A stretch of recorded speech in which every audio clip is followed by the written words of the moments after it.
ang Don't Be Afraid, Just Believe. Ito ay hango sa Ebanghelyo ni San Marcos chapter 5 verse 36. Ito ay isang makapangyarihang pahayag ng Panginoon Hesus na nagbibigay ng pag-asa at lakas sa gitna ng mga pagsubok. Narito ang ibig sabihin nito. Una, don't be afraid. Ang takot ay isang natural na emosyon, ngunit hindi ito dapat kontrolin ang ating buhay.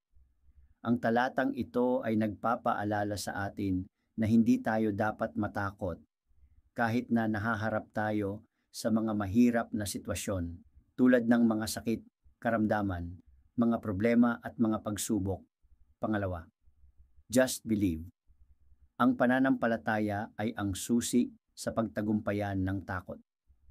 Dapat tayong magtiwala sa Diyos at sa Kanyang kapangyarihan upang iligtas tayo mula sa anumang problema. Ano ang aral nito? Una, huwag matakot sa anumang bagay. Don't be afraid of anything. Ang talatang ito ay nagbibigay sa atin ng katiyakan na ang Diyos ay nasa ating tabi at kaya niyang iligtas tayo mula sa anumang takot. Pangalawa, magtiwala sa Diyos. Trust in God. Ang pananampalataya ay hindi lamang isang konsepto, kundi isang aktibong pagpili. Dapat tayong magtiwala sa Diyos at sa Kanyang plano para sa ating buhay.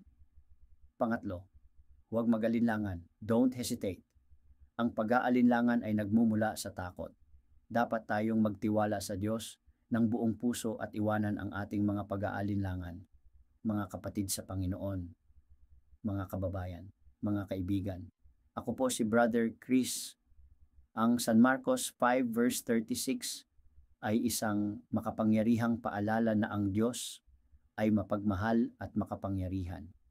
Siya ay nakakarinig sa ating mga panalangin at handang tulungan tayo sa ating mga pagsubok. Dapat tayong magtiwala sa Kanyang kapangyarihan at pag-ibig. Thanks God. Purihin ang Diyos. Hallelujah. Amen.